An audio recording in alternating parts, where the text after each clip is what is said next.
The house smelled of fresh paint and lavender when Sarah moved in. The walls were brighter than she remembered, and David had placed her favorite lilies on the dining table. A small gesture that felt like a promise. It was her first day as Ethan's stepmother, and she told herself she was ready. Ethan didn't come down to greet her. He had been quiet since the wedding, offering nothing more than polite nods and distant glances. Sarah knew it wasn't easy for him, losing a mother young, watching his father remarry. But still, something about the boy's silence unsettled her. That first evening, she made his favorite meal, pasta with mushroom sauce. David had mentioned it once, and she thought it might help bridge the distance. When she knocked on Ethan's door, she heard a shuffle inside, hurried sharp like something being hidden. The door opened halfway. Ethan stood there, expression unreadable. "I made dinner," Sarah said softly. "Thought we could eat together tonight." "I'm not hungry," he replied, eyes not meeting hers. Before she could speak again, the door closed. Sarah stared at the wooden frame for a moment longer, then smiled faintly and walked away. She told herself to be patient. He needed time. But as she walked down the hallway, she noticed something strange. The faint hum of voices coming from Ethan's room. She paused, listening. It wasn't music, not exactly. It sounded like whispers. Rapid, anxious whispers, as if someone were pleading. When David came home later, Sarah didn't mention it. He was tired from work, happy to finally have his new wife settled in. They talked about furniture and plans for the weekend. But even as she smiled and listened, her mind stayed on that sound, the muffled voices behind a closed door. Days passed quietly. Sarah tried to be friendly without forcing it. Short conversations in the kitchen, offers of help with schoolwork, polite smiles over breakfast. Ethan remained distant, though sometimes she caught him watching her from the corner of his eye. There was something unnerving about his gaze. Not hatred, not sadness, but curiosity mixed with something darker. One afternoon, while cleaning the living room, Sarah found a photo tucked beneath the couch cushion, an old picture of Ethan and his mother. The woman had warm eyes, the same shade as his, and an easy smile. But the photo had been torn. The right half, where David should have been standing, was missing. When Sarah asked David about it that evening, he frowned. "Strange," he said. "Ethan used to keep that photo in his room." "Maybe it just fell out," Sarah suggested, but her voice carried doubt. That night, Sarah couldn't sleep. The wind rattled the windows, and the house felt too quiet, too still. Around midnight, she rose for a glass of water. As she passed Ethan's door, she noticed a faint light seeping from a crack beneath it. Curiosity got the better of her. She leaned slightly closer, enough to hear, whispers again. But this time clearer, a boy's voice, Ethan's, trembling, insistent. "I mean to. Please, stop saying that." I said I'm sorry. Sarah's breath caught. Another voice replied, low, distorted, almost mechanical. "You promised, Ethan. You said you'd keep it secret."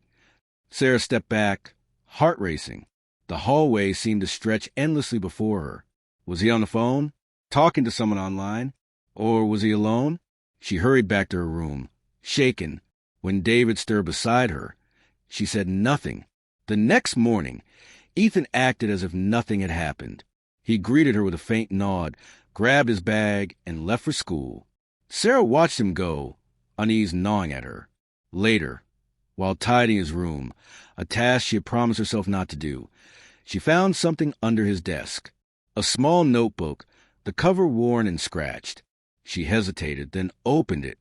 Inside were fragments of sentences, written in hurried handwriting. "She watches me when I sleep. Don't trust her smile. She knows." Sarah froze. The words blurred in front of her eyes. Was he writing about her or about someone else? She placed the notebook back exactly where she found it. But the air in the room felt heavier, as if the walls themselves were listening.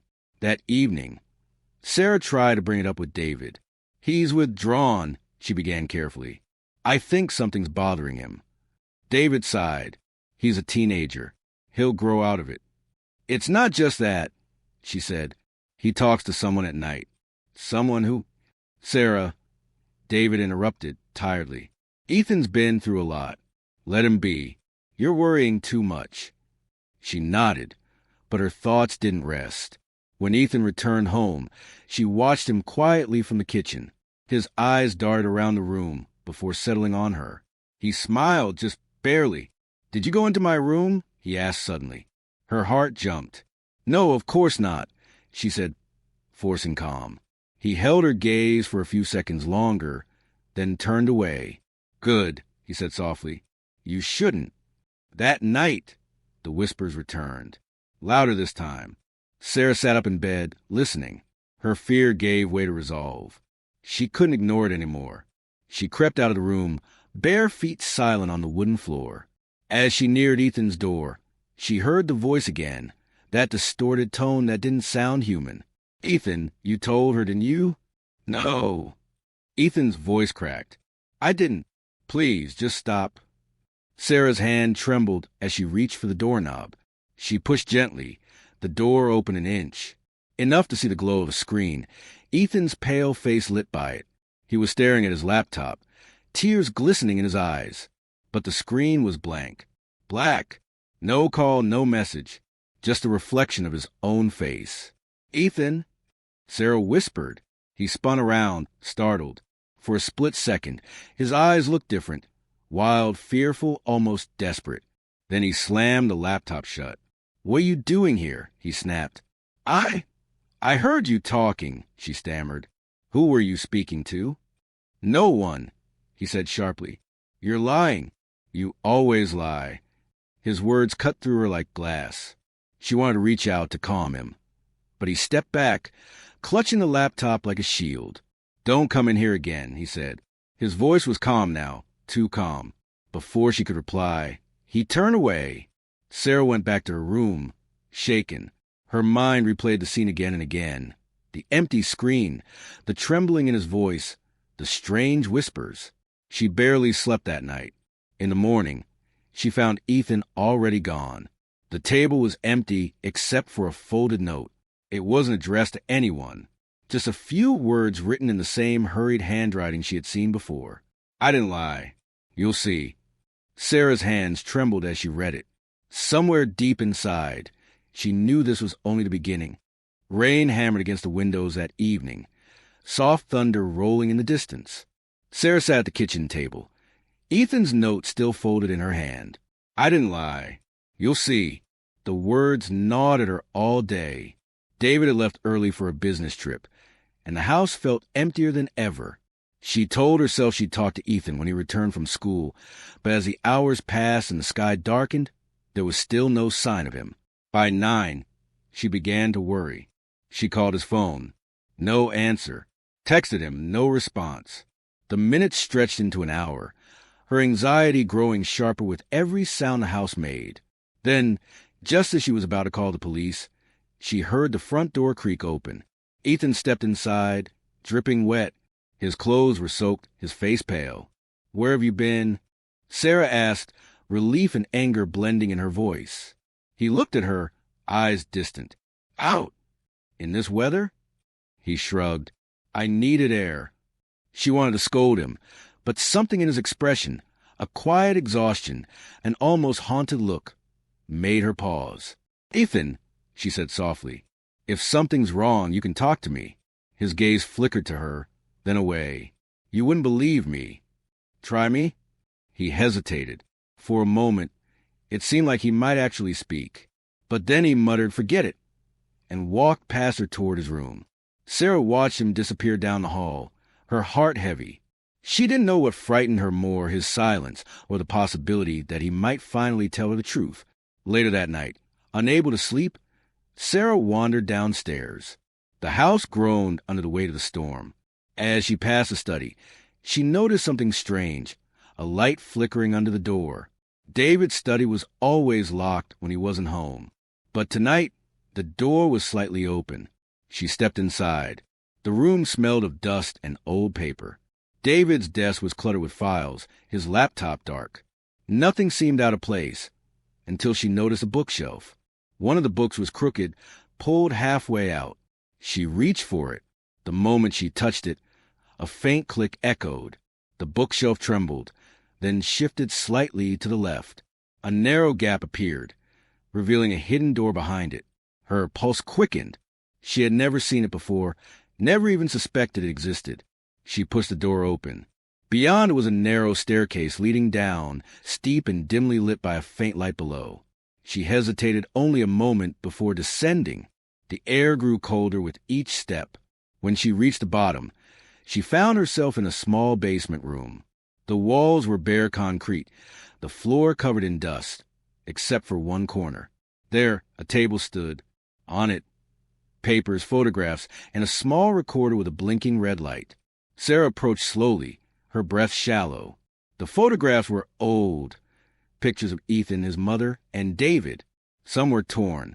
Others had words scribbled across them in black ink. Liar. Traitor. Thief. The recorder crackled suddenly. Sarah flinched. Then she heard a voice. Ethan's voice. She doesn't know. I think Dad kept it from her. But I found the file. It's all here. What he did. What he made Mom do. I can still hear them fighting that night. Her hands trembled as she picked up the recorder. He said it was an accident. Ethan's voice continued, softer now. But it wasn't. She didn't fall. He pushed her. Sarah's heart stopped. The recorder clicked off. For a long moment, she couldn't move. David? He had told her his wife had died in a car accident. That was what everyone believed. But Ethan's voice is certainty. She stared at the photos again. In one, David's face was scratched out completely. Suddenly, footsteps echoed above. Sarah froze. Someone was moving. Slow, deliberate steps across the floorboards. Ethan. She quickly turned off the light and hid behind a stack of old boxes. The door creaked open, and faint light spilled down the stairs. Ethan descended, holding a flashlight. His clothes were still damp, his expression unreadable. He went straight to the table. The moment he saw the recorder, he stopped. His jaw tightened. He turned slowly toward the darkness. You shouldn't be here, he said quietly. Sarah stepped forward, heart racing. Ethan, I don't understand. What is this place? He stared at her, eyes glinting. You weren't supposed to find it. Ethan, what's on that recorder? It can't be true. Your father would never. You think you know him? Ethan snapped. You don't. None of you do. The light from his flashlight trembled in his hand. He killed her, Sarah. He killed my mom. And he made it look like an accident. She shook her head. No, Ethan, that's not possible. I heard them. His voice cracked. I was there that night. He said she ruined everything. He said if she told anyone, he'd make her disappear. Sarah stared at him, disbelief battling with fear. Why didn't you tell someone? The police? Ethan gave a hollow laugh. You think they believe me? I was 10. He had money, influence. He made sure everyone believed the story. Sarah took a step closer. Ethan, if this is true, we can fix it. We can go to the police now. We'll find proof. He shook his head slowly. I already did. She frowned. What do you mean? Ethan glanced at the recorder, then back at her. Everything's in here. But it's not just a secret anymore. He made you part of it. Her voice faltered. What are you talking about? He married you right after she died. He used you to replace her, to make himself look clean. And now you're living in her house, sleeping in her bed, pretending nothing happened. The words struck her like blows. That's not true. Then why do you think he never talks about her? Why do you think he kept this room hidden? Silence stretched between them, filled only by the soft hum of the storm outside. Then Ethan's voice softened. I didn't lie, Sarah. You'll see soon enough.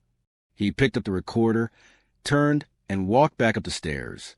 Sarah stood frozen, staring after him. When the door shut above, she finally let herself breathe. Her mind raced. If Ethan was telling the truth, she was married to a murderer. But what if he wasn't? What if grief had twisted the boy's memories into something else? Something darker. She climbed back upstairs, each step heavier than the last. When she entered the living room, the clock struck midnight. The power flickered once, then went out completely. In the darkness, She could still hear the rain, and somewhere, faintly, the sound of a voice, a whisper, low and near her ear. You shouldn't have gone down there. When the power returned an hour later, Sarah was still sitting in the dark.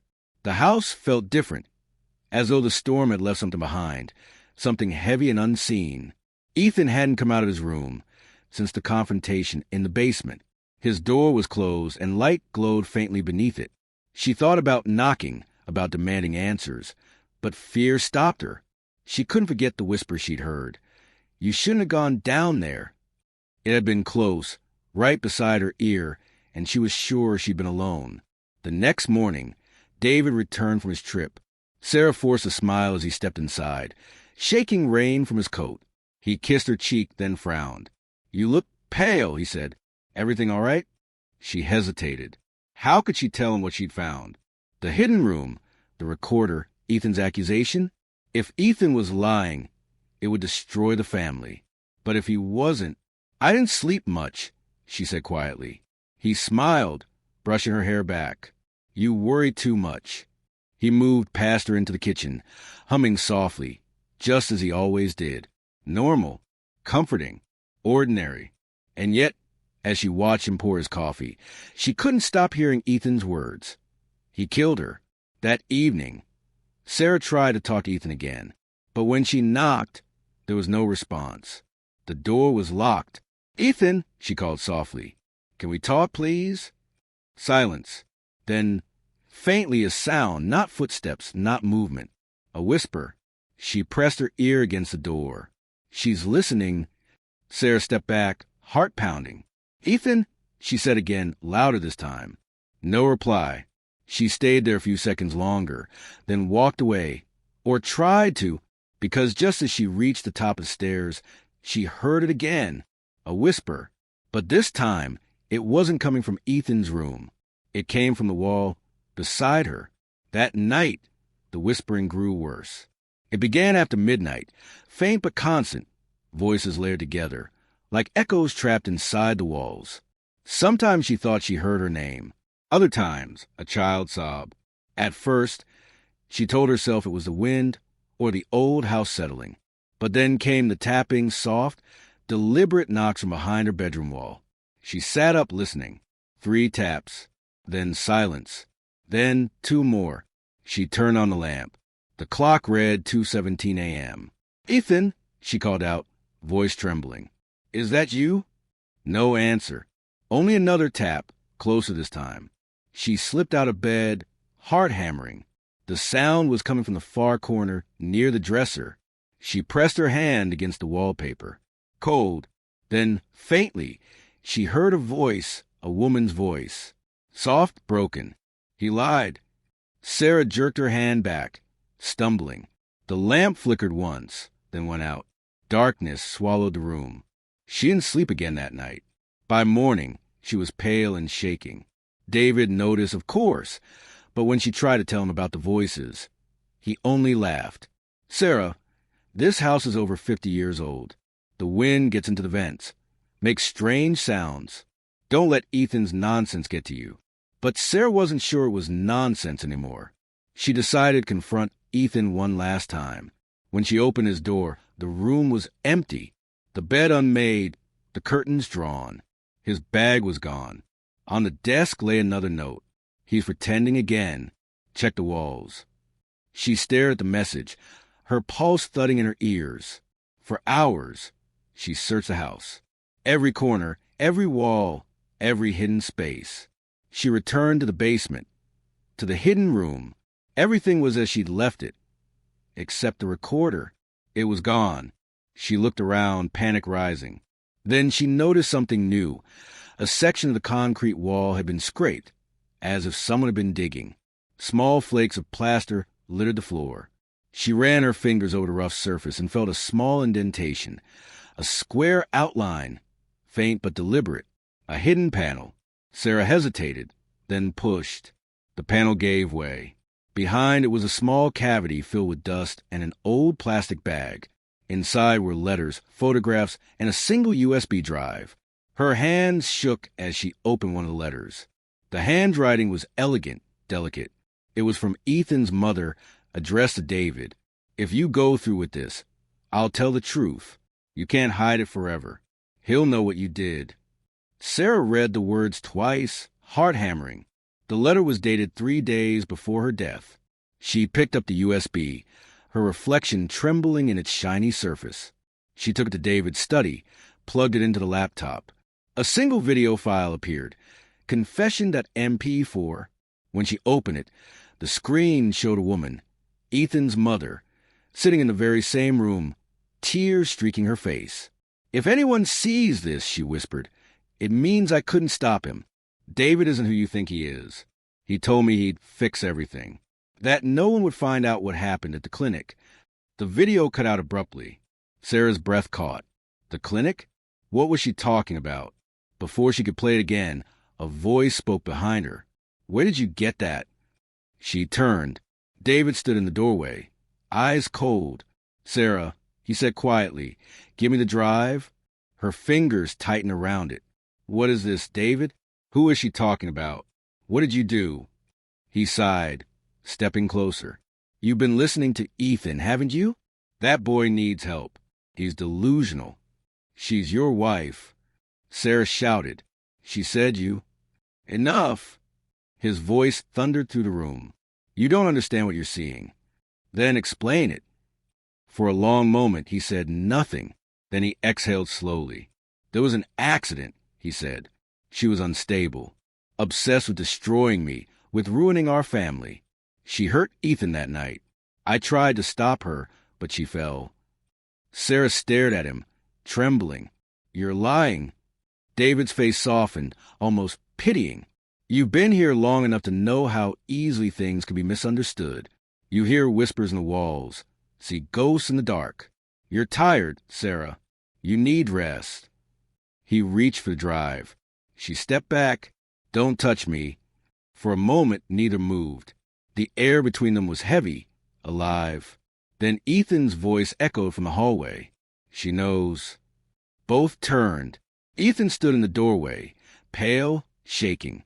In his hand, he held the recorder. David's expression hardened. Ethan, go to your room. No, Ethan said quietly. You don't get to lie anymore.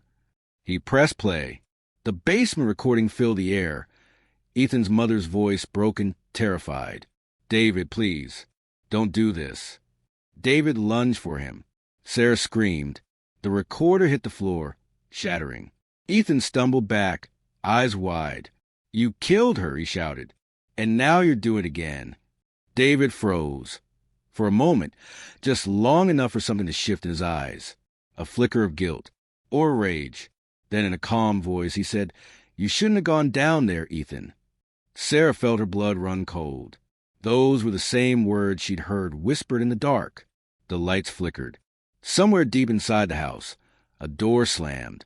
The whispering returned, louder now, voices rising from the walls, from the floor, from everywhere. Ethan backed away, clutching the recorder. She's here, he whispered. And then, as thunder shook the windows, the power went out again. Darkness swallowed the house. The only sound was the storm outside, the pounding rain, the moaning wind, and beneath it all, the whispering, louder than before. Closer. Sarah's heartbeat thundered in her chest. She couldn't see anything, only shadows moving when the lightning flashed through the windows. Ethan, she called. Where are you? No reply. Just the sound of footsteps, heavy, deliberate, coming from somewhere deeper in the house. She turned toward the hall. David, a low voice answered, calm and cold. Go upstairs, Sarah. She could barely see him. His silhouette standing in the doorway, a darker shape in the darkness itself. Please, she said, trembling. We don't have to do this. Lightning flashed again, and for a brief second his face was illuminated, eyes wild, jaw clenched, anger carved into every line. She was going to ruin us, he said, just like he is now. Ethan's your son, she cried. He's her son, David snapped. He's always been hers.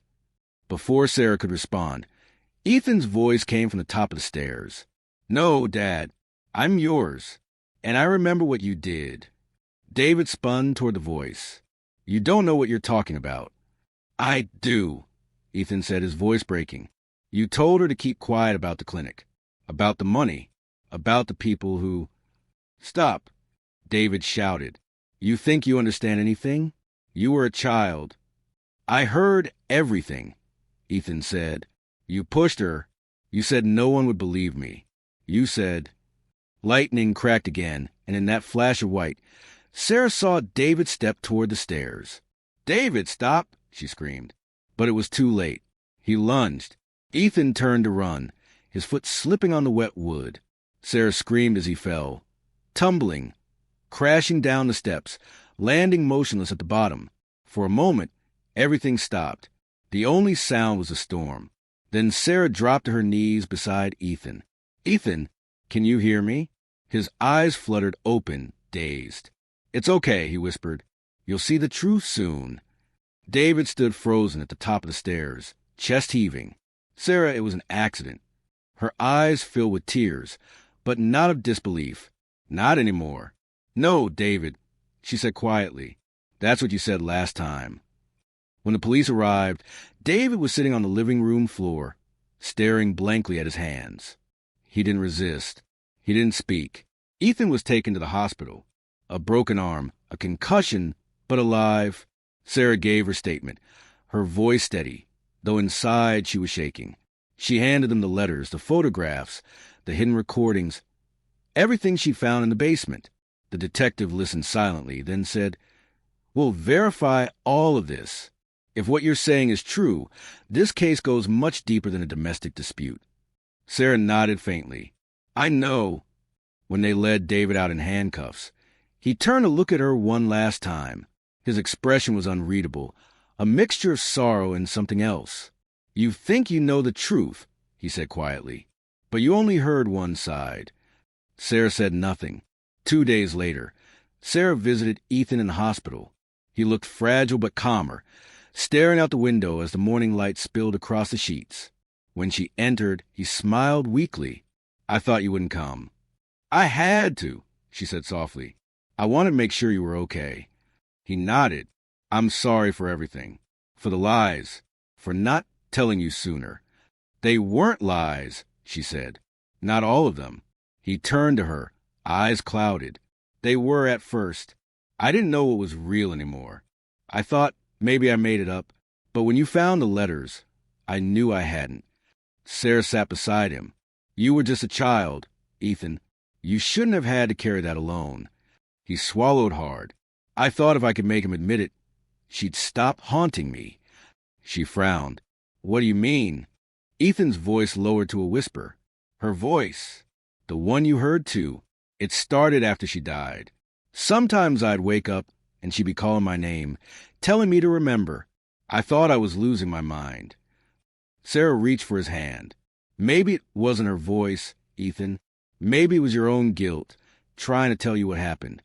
He smiled faintly. Maybe, but something in his eyes said otherwise. That night, when Sarah returned home, the house felt hollow. The police had sealed off the basement. The silence was thick. She walked through each room, switching on the lights, touching the walls as she passed, half expecting to feel that same cold pulse again. When she reached the study, she noticed something she hadn't before. A small photograph pinned behind the bookshelf, half hidden. It showed David and his first wife, smiling, but in the reflection of the window behind them, a small figure stood. Ethan, maybe 10 years old, staring at the camera with hollow eyes. Sarah turned it over. On the back, in faint handwriting, were 3 words. He's not alone. A chill ran through her. She looked around the room. The walls, the shadows. Ethan, she whispered, though she knew he wasn't there. Then, faintly, from somewhere deeper than the walls, came the softest sound, a woman's voice. Thank you. Sarah froze. The sound faded. The air grew still again. And for the first time since moving into that house, the silence felt peaceful. Weeks passed. David remained in custody while the investigation deepened. The police uncovered documents linking him to a fraudulent medical trial, the clinic Ethan's mother had mentioned in the video. The case grew darker with every revelation. Ethan came home, quieter but lighter somehow. The shadows under his eyes had begun to fade. One evening, as they sat together in the living room, he looked at Sarah and said, "You're not afraid of the house anymore, are you?" She smiled faintly. "No, I think it's finally telling the truth." He nodded, gazed distant. "She's gone now. I can feel it." They sat in silence for a long while, the clock ticking softly in the background. Then Ethan spoke again. "Do you ever wonder if some secrets don't die? They just wait to be heard?" Sarah looked at him. "Maybe," she said quietly. "But I think the worst kind of secret is the one we tell ourselves to survive." He smiled, a small, tired smile, and leaned back against the couch. Outside, the wind rustled through the trees. Somewhere deep in the house, a door creaked softly, just once, and then was still. That night, Sarah dreamed. She was standing in the basement again. The walls were clean now, the dust gone.